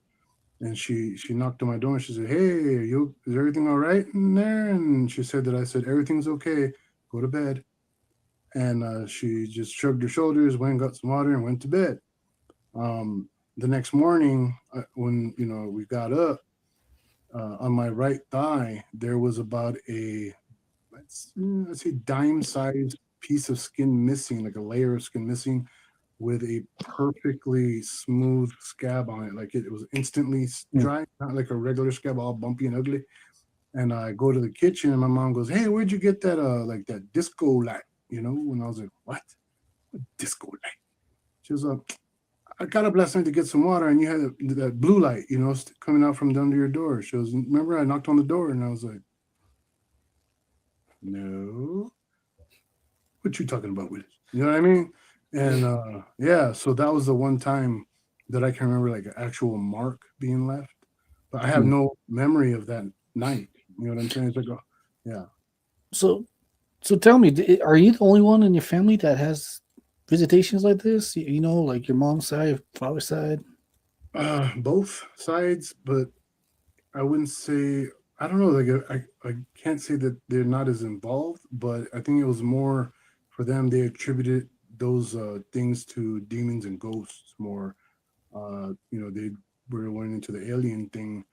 Like my grandma on my dad's side, she would talk about how, because I asked her, I was like, "Hey, grandma, how did you become a super Christian? What was it that made you the way you are today?" And she told me that at nighttime, more than once, she would wake up and demons would show up, and they were darker than the dark. They're just super black. And they would come to take her away. And she would try to wake up my grandpa, and she said it was like he was dead. No matter how much she tried to yell, scream, or move to shake him, nothing. And she said, so I would pray to Jesus, and I asked Jesus to make them go away. She goes, and like that, they were gone, and it was morning, and I'd wake up, and I was safe. Jesus. So that's why she, I guess it happened so many times that, yeah, she became very, very religious because of it. So there's all kinds of, because before that, she was doing, the traditional, ways of our people, and yeah, so it's pretty well. It's happened on both sides, and I try not to talk about what they've gone through, just because until they want to do it themselves. I'll just say things have happened. They have seen some things, but not quite as often as I do. Like I really get followed. What about possessions? Have you have that? Because I know like when people experience this and use Jesus' name during like shadow people abductions, that usually carries on to the normal. Like when they're going into church, they would either get possessed or somebody they know would get possessed. Like I was wondering if you have any stories like that. The first possession story that I know of is my best friend Ryan, long time ago when I was in junior high. Him and his sister were doing the Ouija board. And, Oh, yeah, and his sister, Shannon, she was the older sister. She got possessed, and she grabbed my friend Ryan. I'm not even playing, and she picked him up and started slamming him on the ceiling.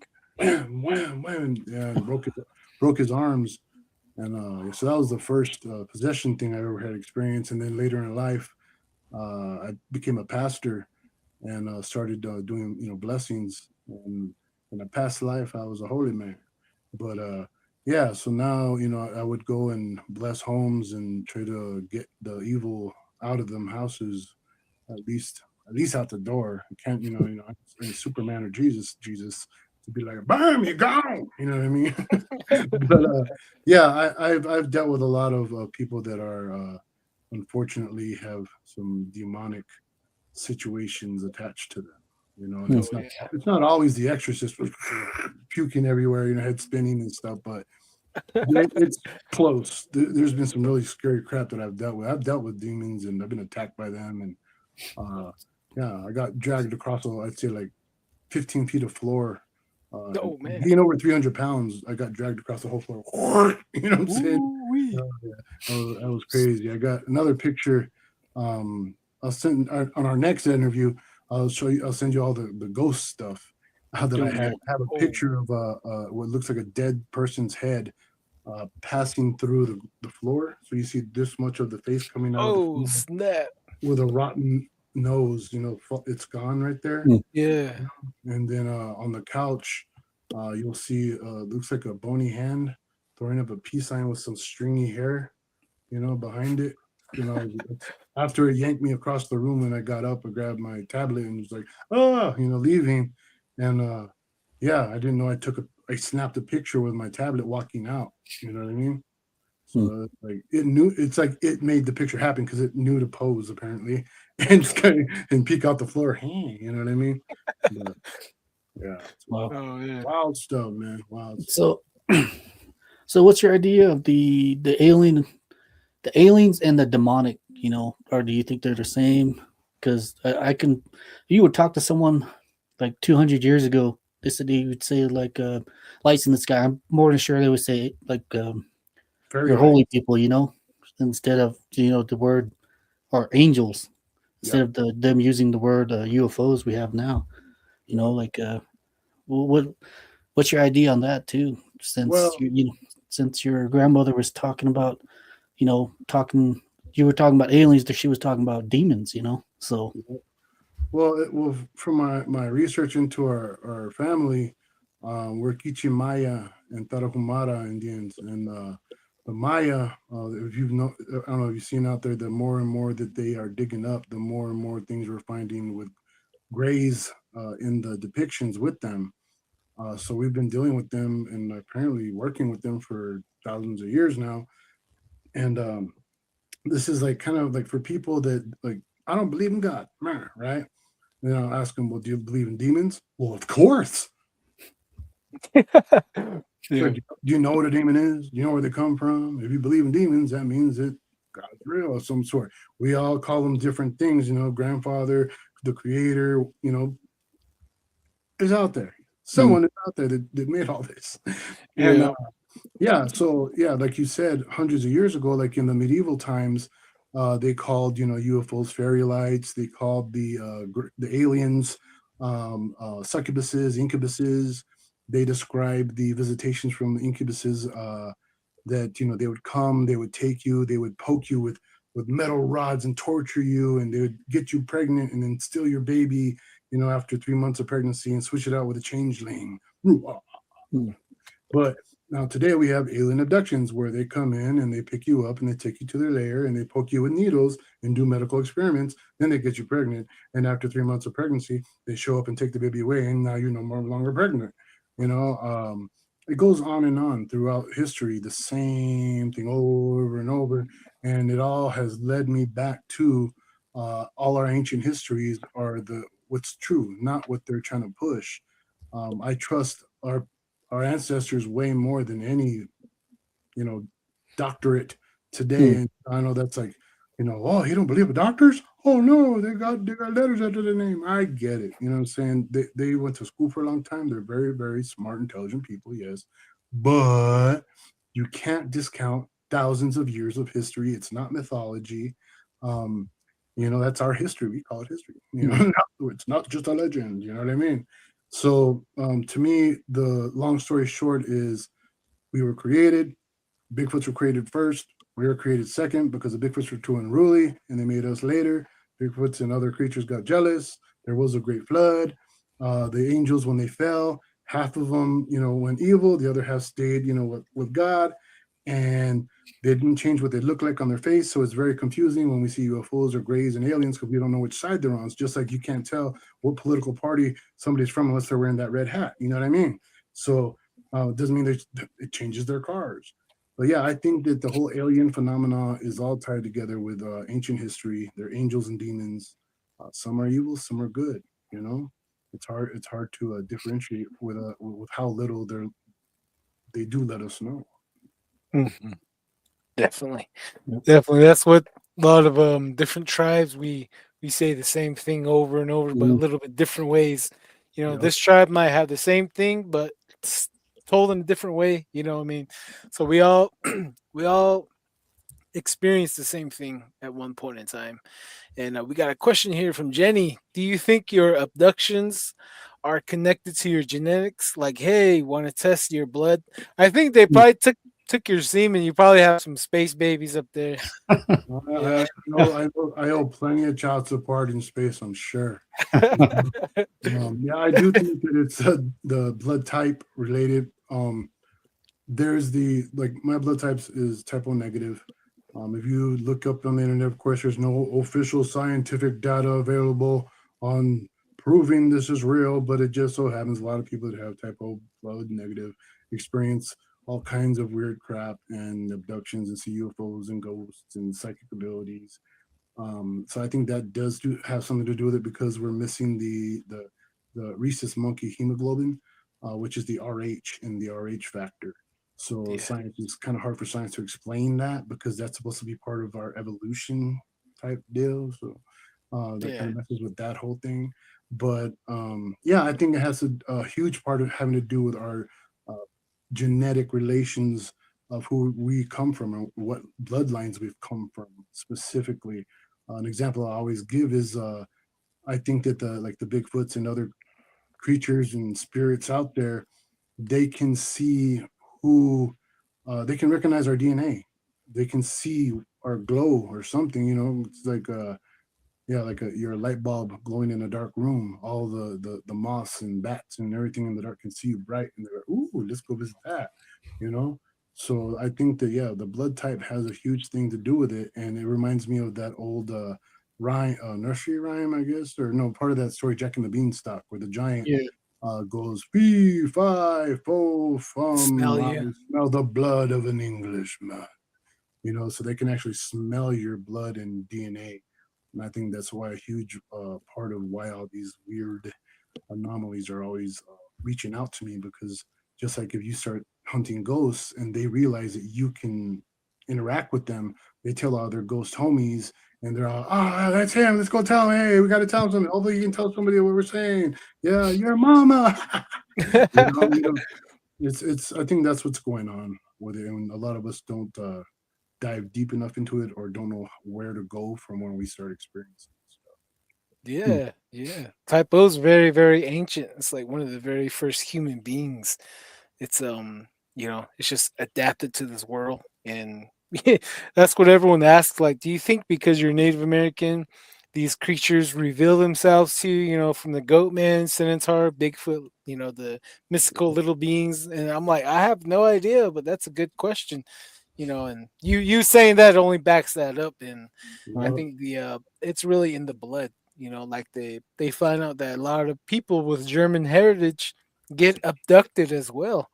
Then people with Native American heritage, Sasquatch reveals themselves to them a lot. So, right here, real quick here, let's see here. Miriam090 says thank you, and Rick Kawas says yikes. Heidi Gold, gratitude, Don Darren, and Jesus. Thank She you. says ancestral knowledge, 100%. Crazy Coyote, type O. No wonder why encounter things. I see and encounter things. And Sally Forth Alone, I am RH negative A negative. My mom, dad is O negative. What? That's weird. BCast33, I have some experiences of waking up to sleep paralysis of me or my little boys being touched by little beings along out. Besides, I hate it. Oh, that sounds They should cancel those beans for touching little boys. What the heck? Oh no, right? For real. Smack. Right here is stoked. I woke up in the middle of the night, felt immense fear. Couldn't move, saw a dark shadow, prayed and nothing. I tried praying to my ancestors and it was and right. And it was sucked up. Wow. That is pretty cool. And then he comes back. Also, remember it happened as a kid. Imagine an axe and it chopped it up. Oh wow. That's pretty cool. Yeah, when you're small, your prayers are very strong. We're running very low on time here, gentlemen. Mr. Wait, Darren, do you have any final questions for Mr. Jesus? Oh no, it's it's thank you. Thank you for jumping on the show and all that. It's good. It's a good way to end this year for sure. Having a celebrity, and I didn't think you had all that. Yeah, I was like, holy shit, like this guy got everything right now. But pictures and I can't wait to have you on about the ghosts. Ghosts and UFOs. Let me know. We can do multiple. I'm down. Yep. September when we meet up with that at that festival, they want us to do a live podcast. Nice. So maybe we'll have you and a few more people, and we'll just have like a powwow on that date for sure. Cannot wait to brush shoulders with you, and maybe even maybe a little peace pipe. Yeah. Make it official. Hey, welcome Peace Pipe on the Navajo Nation. No, just kidding. Safety meeting. Oh man. So so from this point on, are you like really dedicated in investigating all these cryptids and all these strange paranormal events? Well, I don't have to try hard. I'll say that. I'm not trying to be like all braggy or nothing, but I don't spend all my time, pursuing it, and because there's so much that I'm doing, you know what I mean, in life right now. But I do make sure that I do go out. Like we just went 3 days ago. I took the in-laws. I took them out Bigfoot hunting just 3 days ago, and we found teepees and everything. The structures. And got lots of cool pictures of that. Hold on, let me see if I can. I know I have those pictures right here. Okay, so let me see if I can just show you through my phone. Okay, hold on. It's a good one. It's you can tell what it is. It's not me just saying, oh, there's 3 sticks stuck together. This is it's always nice finding structures. The best ones I found, they're all woven together within the tree. So it's all like sewed together. So like I really get excited when I find them too. Here we go. All right.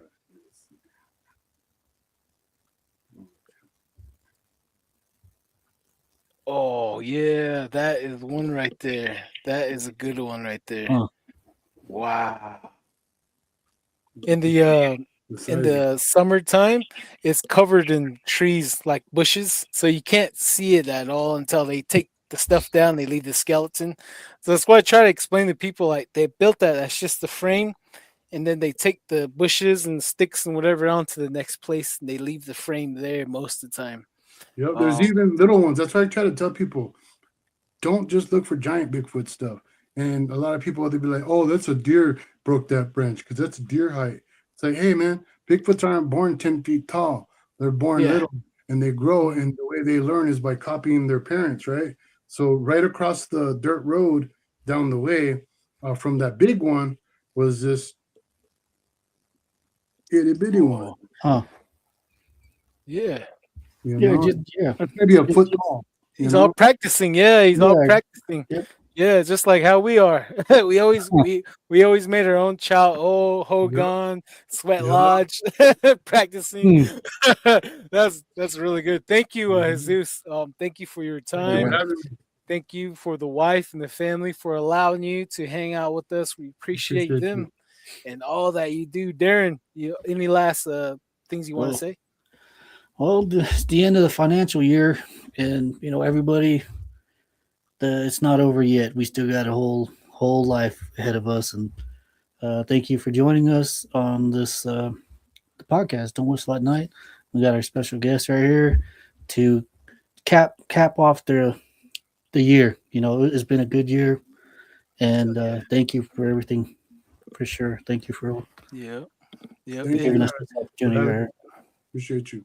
And everybody Hell out yeah. there watching, thank you for watching and like and subscribe. Oh yeah, for sure. Don't forget he has a channel too. Can you let everyone know where to find you? Breaking Bigfoot. Okay. All you yeah, gotta do is Breaking- search for Breaking Bigfoot on YouTube and I'll pop up. Oh yeah. I have Definitely. I have like, I don't know, 90 videos on there already of my adventures, we'll just say. There's plenty to watch and catch up, Oh Definitely. We're gonna check that out for sure. Yeah. Let's read the last ones off, and then we'll close out the show. The last comments for the guests here. Let's see here. Right here. Phoenix 6106. Watch Jesus on a flash of beauty. Thank you for having him here. Great interview. Oh, thank you, Phoenix. Sasquatching Rama, New Mexico. This is a great interview. Thank you, yeah. Jenny. Thank you. Sally Fourth Alone. Fantastic show, guys. Thank you, Thank you. Sally. Thank you. Lucifer Jess XO. Great show. We got Alien, Ghost, Monkey, 100% emoji. Documenting all that stuff. Oh, yeah. The Jonah Yeja. Can't wait for part 2. Have a great night. Double D's and Jesus. Yep. Thank you. Sasquatching Rama, New Mexico. I'll have the dates by next week for the Gallup Sasquatch FF. We have a film committee next week. Oh yeah. More good news right there. Nice. Carla Washington 3069. Jesus can tell you a story after a story. For real. We're just missing the fire and some good food. Yep. Miriam I 09. only said this much. Oh yeah, for sure. 090. Good night. Happy New Year, y'all. Thank you, Yep. Miriam. Happy New Heidi Year. Gold. Oh yeah. Heidi Gold. Good night and much love all. Thank you, Heidi. Thank you. Sally Fourth, I have subscribed. Thank you, Thank you. Sally. Heidi Gold, consider me subbed. Now I have prosperous lives. Oh yeah. BCast, thanks, Jesus. It was nice to catch up. Can't wait for part 2. Oh yeah, Yep. for real. Likewise. Mhm. Crazy Coyote, see you next year. Tyson Lolito, let's hit the hills, bros. Oh yeah, we're gonna. For real. Tyson Jesus. We got to check his area out there. All right. Gallup, near Gallup.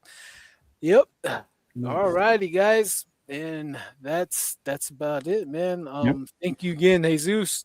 Darren, great job. Thank you, guys. See you guys again, and It was a we'll pleasure. plan for part 2 as well. Sounds good. Nice. All right, guys. You guys have a great one. Yep. Peace. Likewise. You guys have a good one. All right. Later. Happy New Year. Right.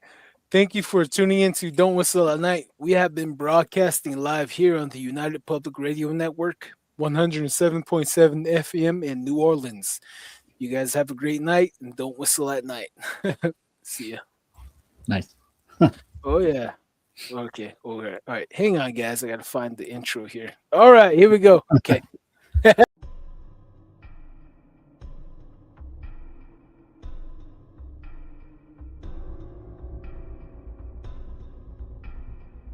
Welcome to Don't Whistle at Night podcast, where Navajo legends echo in the shadows. Darren and Dawn will guide you through the sacred fire of native storytelling, where the old stories breathe, the unknown walks among us, and voices, long hidden, rise to be heard. And remember, don't whistle at night.